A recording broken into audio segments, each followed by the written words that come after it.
This is the help video for Word Chapter 2, Guided Project 2-1. On the left I have the instruction file from my SimNet sim book. On the right I have the file, the insurance questionnaire that is completed up to step number 10. So we're beginning this movie at step 10. Add a multi-level list to selected text and to modify list settings. So before we begin, I just want to draw your attention to what is a multi-level list. So in this paragraph group on the Home tab, we have our bullets, we have our numbered lists, and then to the right, we have the multi-level list. So let's read what it says. It says, create a multi-level list to organize items or create an outline. You can also change the look of individual levels in your list or add numbering to headings in your document. So there's some powerful formatting that's available here. So we're going to begin by selecting the appropriate text.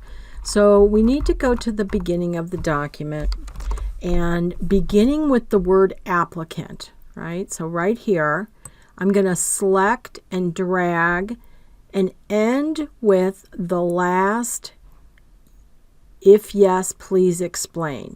So it's right above the insurance application disclaimer line. So really all of that text we want to select. Once we select it, we're going to select the multi-level list button and select the 1 parentheses A parentheses I parentheses option. So that's this one right here. Do you see 1A little I and with the right parentheses next to it? So we're going to click on that. It's going to automatically number my list. We're going to click on that button again, do the down arrow, and we're going to come down here to define new list because we like this, but we want to make a little change to how it's spaced. Okay, so we're going to click the multi-level list.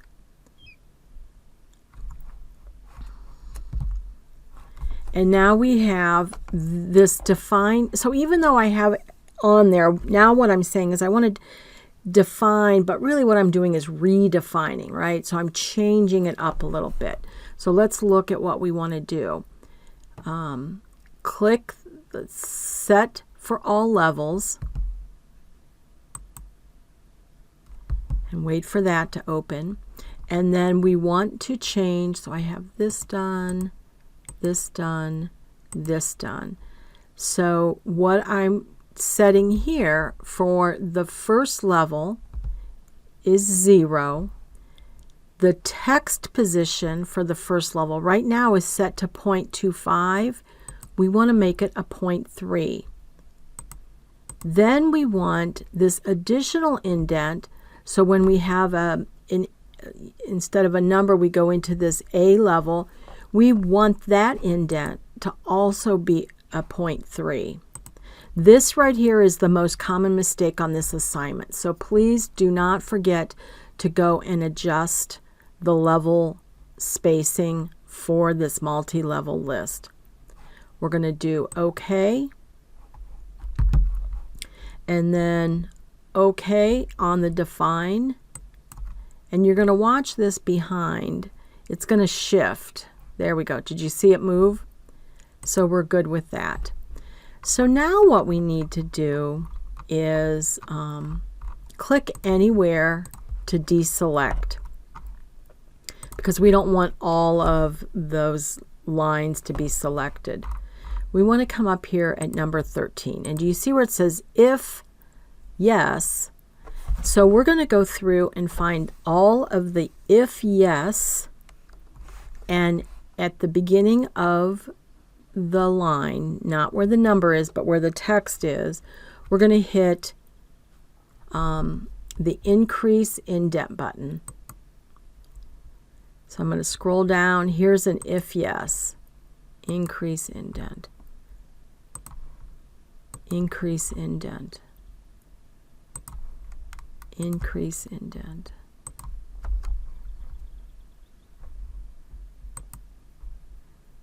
On this one, I didn't go up and do that. I hit the tab and it works just fine. So if yes, if yes, if yes, if yes, if yes, and if yes. Okay, so we got that. 28 numbered items. Our last is 28. So if at this point you don't have 28, you need to go back and make sure that you have all of the if yes lines, or you didn't accidentally, so let's say I accidentally indented this one. Here's how you fix that. If this one's not supposed to be indented and I come down here, oops, I only got 27, I go through my line, I just want to come up here on this and do decrease indent, and it pops it back out, and I'm back to 28. So this is the point before you move any further that you need to make sure that this line is set up okay. So we're going to move on to step number 12. So select the entire multi-level list. So that's up here on applicant, all the way down to the 28A. If yes, please explain. Click the paragraph launcher. We can do that.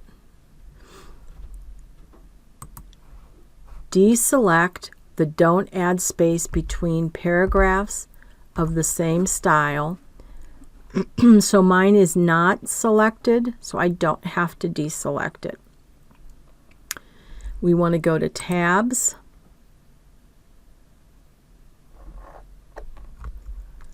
Because what we want to do, let me show you this answer file.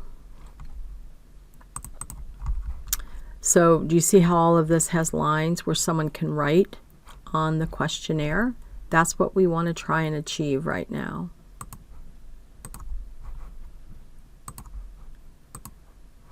So we have that done. Click the tabs button. We're there. We want to put a tab stop here at 7 because we want the line to end at the margin. So we're going to do a 7-inch. It's going to be right, because we're going to hit tab. We're going to go over here. It's going to line on the right, and we want it to be a solid underline. So 7, right, the fourth leader, which is the underline, set. Remember, visually, make sure your number is down in the big box. We're going to do that, we're going to do that, we're going to do that, we're going to do that. Okay.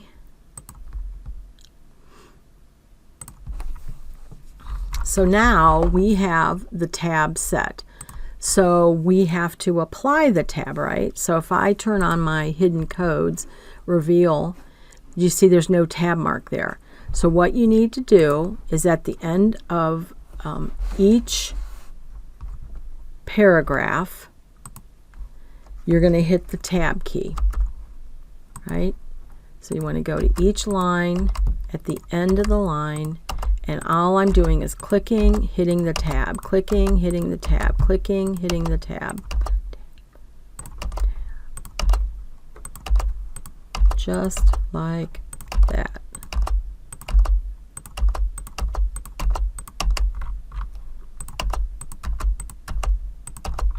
And then if you're thinking, okay, am I doing this right? Is this really how it's supposed to look?